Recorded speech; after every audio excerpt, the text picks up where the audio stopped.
I know in 2001, China joined the World Trade Organization. 2001, same time as September 11th, obviously. But I need to look into what the World Trade Organization is. But I mean, if you guys have noticed, everything basically on the news, if it's not impeachment or if it's not Russia's bullshit scandal or whatever, he's not gonna get impeached. He's gonna be acquitted. He's gonna be acquitted. Scott, hold on. He did nothing wrong. We'll get into that. We will get into that because we might even need to do a separate episode for that. But because I know that we could go on, or you could go on talking about that. But let me just try to lay out a couple premises so they understand. Kind of the format of this episode as far as it's not like me just saying you need to be afraid of China. No, it's like watch. I feel like we're doing a freestyle here. It is kind of a freestyle, but we also have notes right here. So, fucking dick. I work very hard, taking my time writing these notes, and you're just lighting them on fire. But no, I'm just kidding. But okay, so we got the AI, we got the tech. But okay, so yeah, let's skip forward a little bit and talk about the coronavirus. So, you said 201 of these motherfuckers. Passengers. 201 of I'll correct myself. They weren't motherfuckers. These motherfuckers. They were passengers. Whatever, man. I mean, they're bringing viruses over here, so. Yeah. Enough of the political correctness. Yeah, exactly. Oh man, those motherfuckers. There's one thing. The listeners probably have already noticed. I am not a politically correct guy. Neither am I. I'm pretty blessed to be in the position I'm in, to where I preach love, but also I have a dark sense of humor. So, but okay, so yeah, this coronavirus. This sounds really odd. And you know what? We got to come back to this, Scott. We got to come back to this because we have to set it up by, because there's some things that we need to talk about first before we get into the coronavirus. Build a foundation. Exactly. We need to build a foundation as to why perhaps the coronavirus might even be here in existence. So you have China being basically the leaders with AI and sex robots and cyborgs and shit like that, which I can't wait for the sex robots. I mean, am I right, guys? But let's see. So, do they have any China exact idea how much they'll cost? I don't know. We'll look into that. We will definitely look into that. So one reason why we need to be cautious of China is because of the tech as far as the AI. That's actually probably one of the most scary things when you think about what the type of government that they have, kind of like the communist regime of where they can't even have freedom of speech. You don't want AI implemented in your country by a communist country or a so-called self-proclaimed communist country because, once again, I read the Communist Manifesto when I was in 6th grade, 2006. And there's a different vision. It never what they laid out. Exactly. It's never actually actualized into reality. And would I say it's a good idea? You know what? Now at 26 years old, I probably would say it's not a good idea because of human nature. If people weren't greedy and if people were just, then it probably would be the best idea. But if you're going to be a realist, people are greedy. So anyways, so we need to pay attention because of the AI. You don't want some sort of oligarch, totalitarian government regime implementing, the super smart AI into wherever you live and just having complete control. So that's one thing. Another thing on tech is that they are one of the most, other than London, and I don't know which one is officially first, but they are the most surveilled country in the world. They have a web of cameras, security cameras, on every corner, every block, basically. And they're not just any cameras; they're facial recognition software that they're using with it. So, and it's very accurate. Basically 99%, 90% of the time gets your face. So this is another scary thing that China's doing. That's what that's what's called a safe city. They have their safe city. They can see when you're leaving your house, where you're going, where you've been all day, and when you go back. So countries like Ethiopia, and I forget what the other one is, Ecuador or something like that. Somewhere in South America, you got a couple countries that are poorer countries with crime.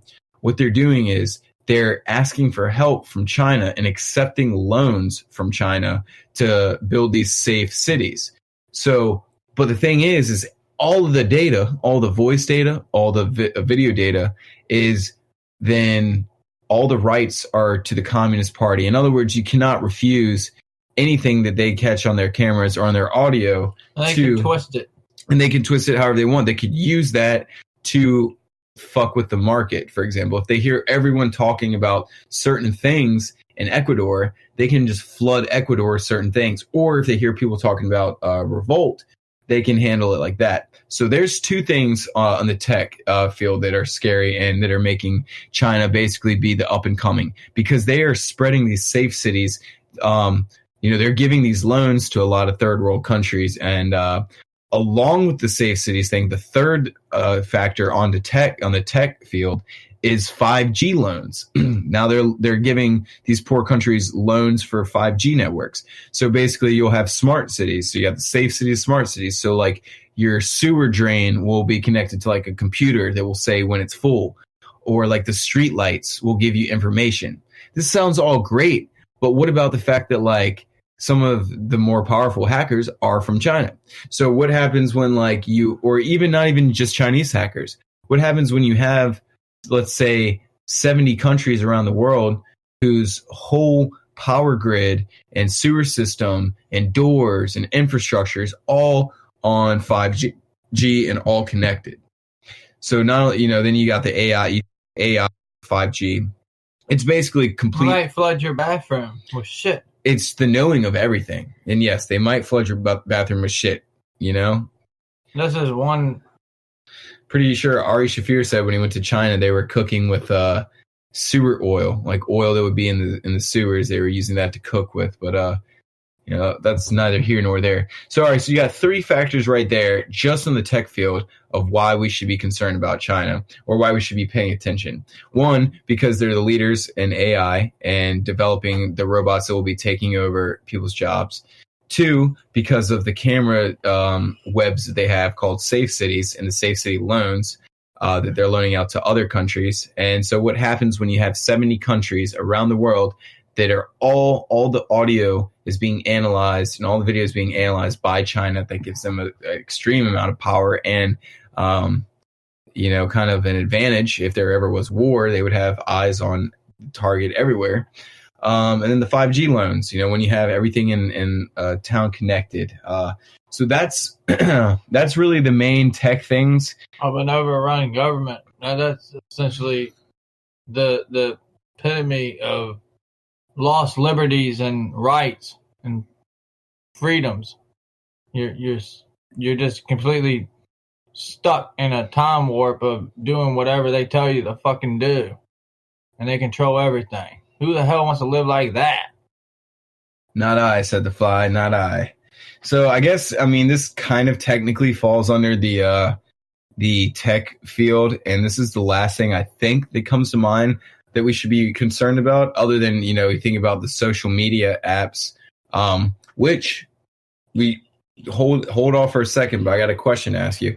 So, Scott, all right, so you got AI, you got safe city loans, 5G loans. Also, just under the same field as technology is theft, IP theft. Basically, the jets that we invent, they basically have hackers that hack the engineering specs and the blueprints, and then they just copy.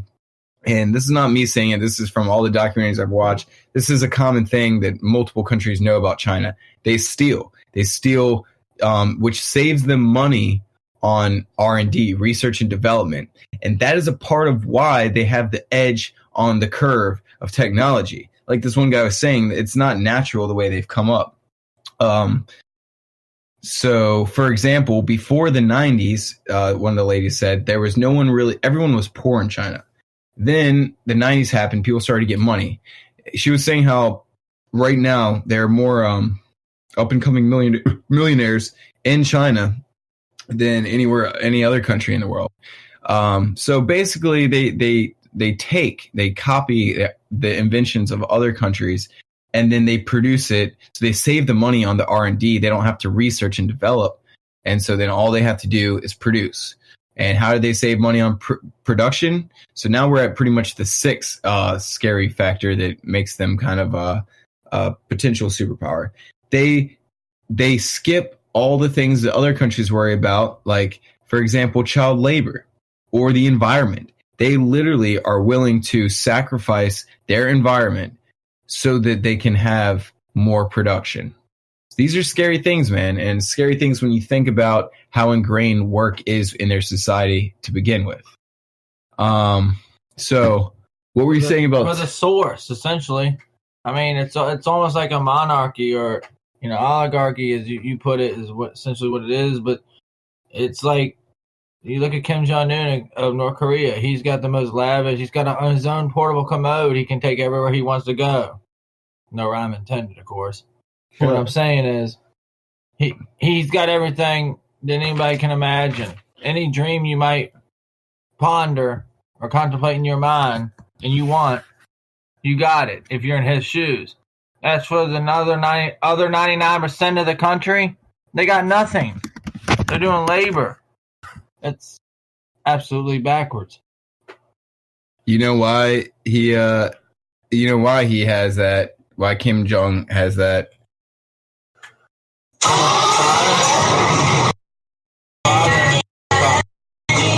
He is the dove.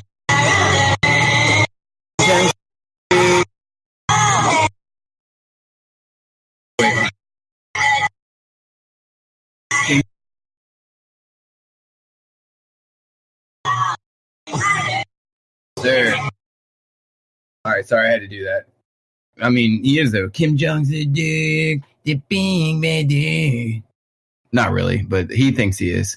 All right, so all right, guys, let's see where we at. We got safe cities done. We got 5G loans talked about. We talked about child labor briefly. We talked about they cheat and they play dirty. I mean, you got the theft, but then also you have the currency manipulation. I need to do a little bit more research into that. They also do things like flood our market with fentanyl, which could be a response to the fact that back in like the 1800s or 1700s, we had what that was called the Opium Wars, where the English, I think, trade organization from America essentially flooded China with heroin back in the 1700s, which, as you can imagine, probably created just like their payback. Long-term problem. Yeah, so it's kind of like payback in a way. So another thing that they did as far as playing dirty goes is like, which the loans themselves are pretty playing dirty. But so back in, I'm trying to think, I'm gonna look it up real quick. Back when a couple years ago, Greece had depression. Let's see, Greece depression. They had an economy depression. It's probably like, what was it? 2009, 2012. So 2012, Greece had a depression, and they basically just, super broke, and their economy for the country is doing very poorly. So what does China do? China comes in, and Costco is a Chinese brand. Costco put their ports in Greece. In the documentary, the ports were like empty. There was like no one working there. So I don't know if it actually did create jobs. But that's, and I mean, guys, am I saying that we do anything less or more dirty? That's not what I'm saying.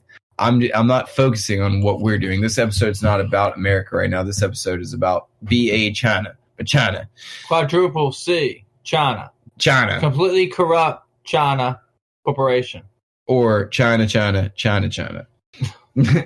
So, so they built their ports there, whatever. They basically came in when Greece had no money and was like, hey, we'll put Costco here, and it's going to help out your economy.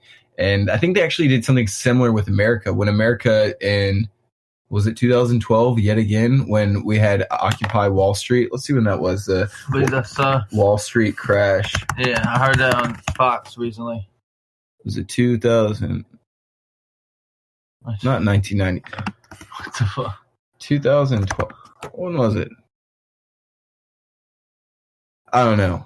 I don't know why they're making it so freaking hard to find. Man, I try to find. This might sound really bad, but Wall Street crash 2012. I try to find a quote from Hitler because I see it in documentaries when I watch Stalin and Hitler, or, World War II documentaries, and I love this quote. This is one of the very few things, probably the only thing I could ever hear, Hitler say and be like, you know what, I can relate to that. And what he said was, other than the Autobahn. I don't know. But what he said was, You get any speed you want. hold on a sec.